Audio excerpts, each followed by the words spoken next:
Selamat datang kembali di channel Ray Konoha. Baru-baru ini lagi viral ya. Polisi 3 orang tewas saat penggerebekan sabung ayam di Lampung. Diduga pelakunya adalah seorang oknum TNI yang ada di Konoha. Jadi di zaman dulu ya, bicara seputar sabung ayam ya. Zaman dulu sabung ayam itu tidak hanya sekedar peryudian, tapi sabung ayam itu semacam budaya, semacam tradisi, dan ini ada hubungannya dengan agama di zaman dulu. Kita ambil contoh misalnya seperti Ken Arok. Ken Arok itu adalah mantan sabung ayam ternyata, guys. Kemudian tidak hanya itu, perang Padri yang ada di Sumbar itu pecah ya, perang antara kelompok agamis dengan kelompok budaya di Sumatera Barat itu pecah karena apa?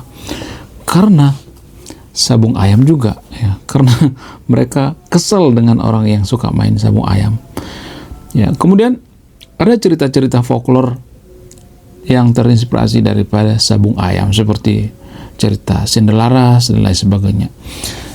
Namun bagaimana kisah lengkap daripada sabung ayam ini? Penggerebekan arena judi sabung ayam di Lampung berbuntut tragedi ya. 3 orang polisi menjadi korban ya. Lantaran apa? Lantaran kepalanya didor oleh apa? Oleh oknum TNI yang ada di Konoha. Peristiwa ini muncul bermula ketika Polsek Negara menerima laporan dari masyarakat tentang adanya judi sabung ayam di kampung-kampung ya. Dan ketika ditelusuri ternyata benar adanya dan digerebek ya. Namun anehnya ketika digerebek ya, ada peluru-peluru yang sangat-sangat lain dari biasanya ya. Bukan peluru-peluru dari orang yang tidak mengerti senjata ya. Karena apa? Karena sasaran daripada peluru ini tepat kepada sang polisi. Menurut kalian gimana? Apakah di zaman sekarang masih worth it menggunakan yang namanya perjudian seperti ini ya? Sebagai informasi ya, ternyata ya, pengguna judi terbanyak di dunia ini salah satunya adalah warga Konoha. Jadi saya tuh bingung ya, kenapa bisa Konoha itu menjadi salah satu negara yang paling banyak pemain judinya, padahal Konoha itu adalah negara yang paling religius di dunia. Jadi sungguh tidak masuk akal ya, berdasarkan data di Konoha itu paling banyak ya sedunia orang yang suka berjudi, tapi kita adalah negara yang paling agamis. Jadi sungguh tidak masuk akal. Jadi saya akan urai dulu ya bagaimana sejarah daripada sabung ayam ini dari zaman ke zaman. Pertandingan sabung ayam ini sudah masuk dalam sejarah Konoha ya. Menurut Thomas Stanford Raffles di The History of Java yang terbit pertama kali pada tahun 1817 ya, sabung ayam merupakan perlombaan yang sangat umum dilakukan di kalangan masyarakat Jawa saat itu ya. Kemudian dari penelitian lainnya, misalnya dari Anthony Wright misalnya dalam karyanya yang berjudul Southeast Asia in the Age of Commerce tahun 1400-an sampai 1680-an ya. Sabung ayam dan pertarungan spektakuler lain seperti adu gajah, adu harimau ya, ternyata sangat lazim ya di Pulau Jawa zaman dulu. Bahkan adu harimau ini sangat-sangat populer ya zaman dulu. Makanya ada istilah namanya bandot ya. Bandot itu kan sebenarnya itu sabung harimau ya. Jadi saya mengambil istilah sabung ayam ya. Sabung harimau itu artinya seseorang bisa berkelahi melawan harimau. Bayangkan ada seorang bernama bandot ya. Makanya zaman sekarang itu kalau bapak-bapak ngomong ya, ini termasuk jok bapak-bapak ya, kamu tuh seperti bandot ya. Bandot itu artinya orang yang sangat kuat, perkasa ya. Seperti apa? Seperti Hercules ya. Jadi konon katanya si bandot ini, ada seseorang bernama bandot ini pernah mau diadu dengan harimau, tapi nggak jadi. Karena apa? Karena alasan keselamatan dan kemanusiaan ya. Dan dihalangi oleh apa? Oleh orang-orang Belanda saat itu. Orang-orang Belanda mengatakan, ngapain sih ya ngelawan harimau, cari mati tahu itu. Jadi saat itu diurungkan niat untuk melawan harimau ya. Itulah asal usul kata bandot. Kemudian tidak hanya itu ya, ternyata di Bali juga ada yang namanya sabung ayam ya, zaman dulu ya. Hal ini dikemukakan oleh seorang peneliti bernama Clifford James Grant ya. Jadi Grant yang merupakan antropolog melakukan penelitian di lapangan di sebuah desa terpencil di Bali ya. Dan di sana ditemukan apa?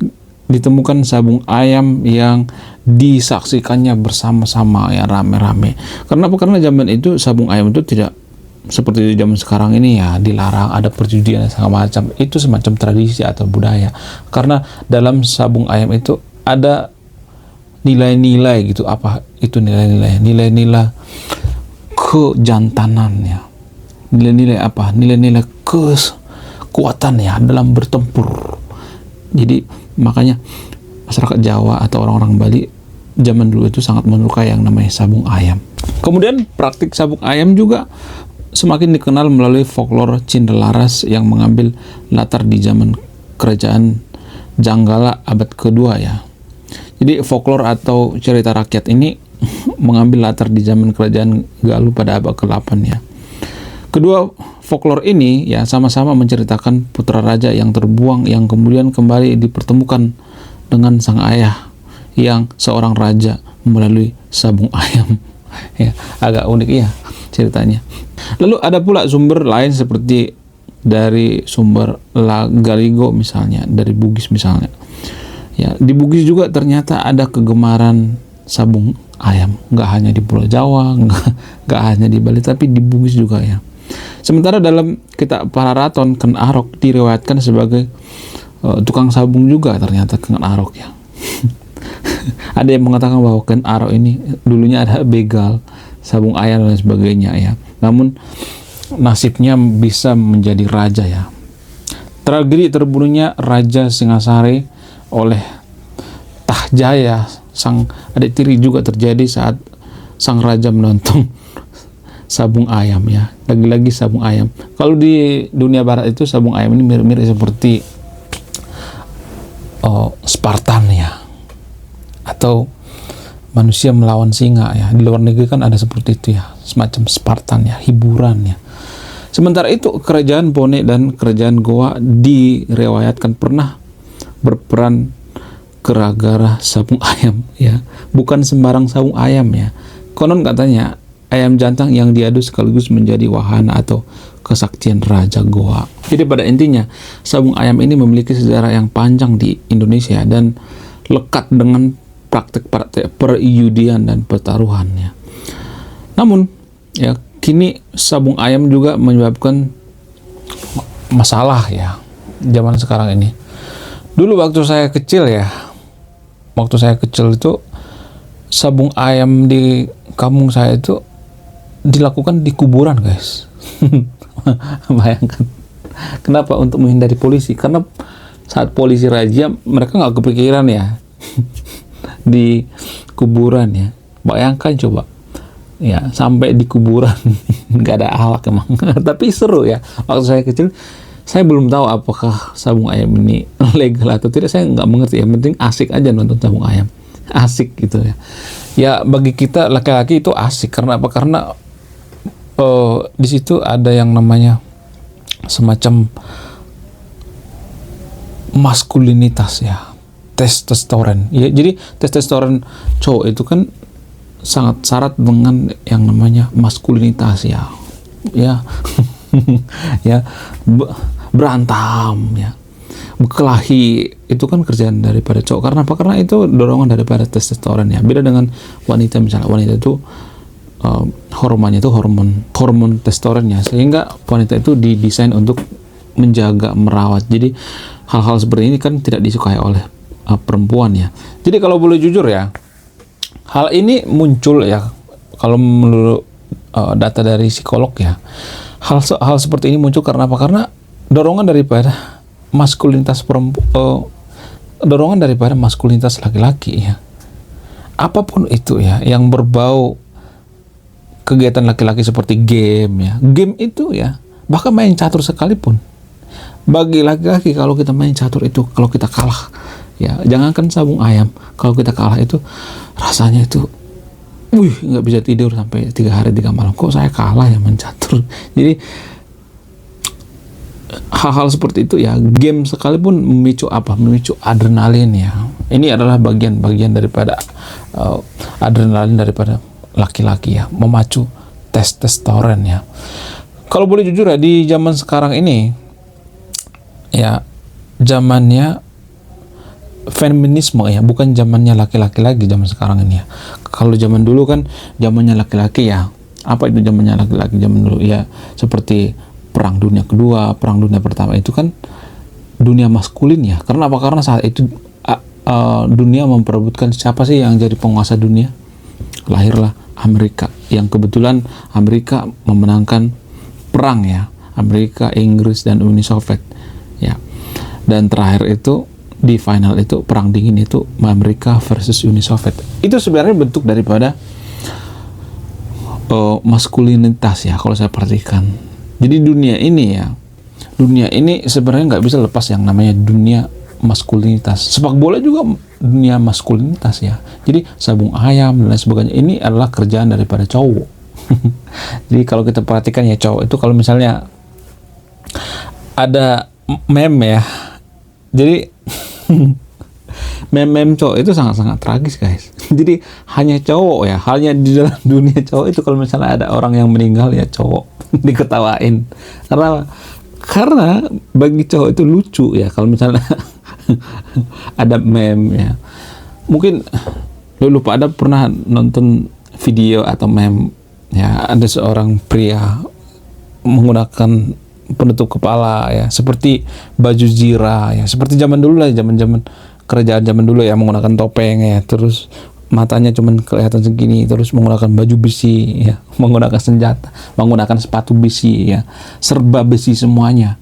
Tapi ketika berantem masuk ke ininya, ke matanya panah. Jadi ini lucu ya, bagi kaum laki-laki ini lucu ya. Kenapa? Karena laki-laki berpikir ya kelihatannya maskulin ya, menggunakan baju zirah, baju besi dan sebagainya, sudah siap siaga, terus ada celah di matanya, cuma lubang seupil sedikit ya, tiba-tiba ada mata panah cet gitu ya, mati modar gitu. Ini lucu ya, menurut pria lucu. Saya juga nonton video ini lucu, saya nggak tahu kenapa bisa lucu ya. Mungkin ini dorongan daripada hormon daripada laki-laki ya, hormon testosteron ya.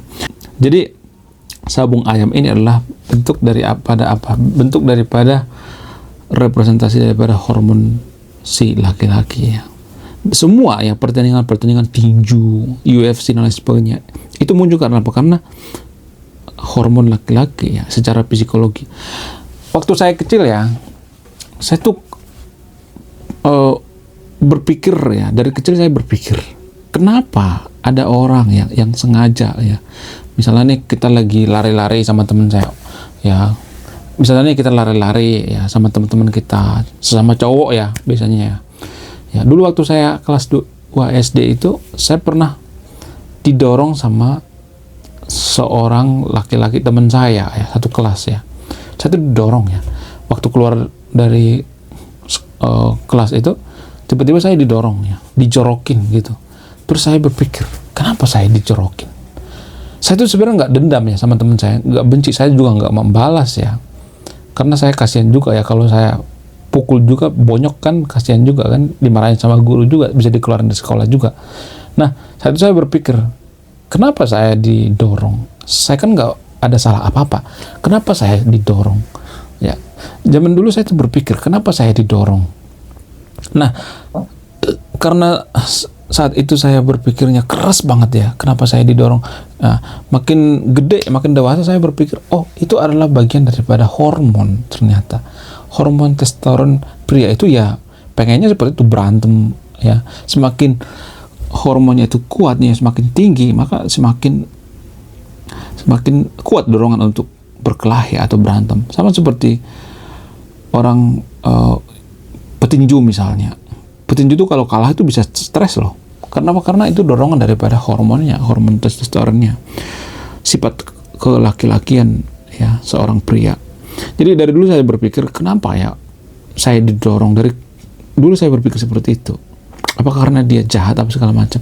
Ternyata ada dorongan dalam tubuh pria itu, ada dorongan. Makanya terjadi perang seperti perang dunia pertama, perang dunia kedua itu bagian dari apa?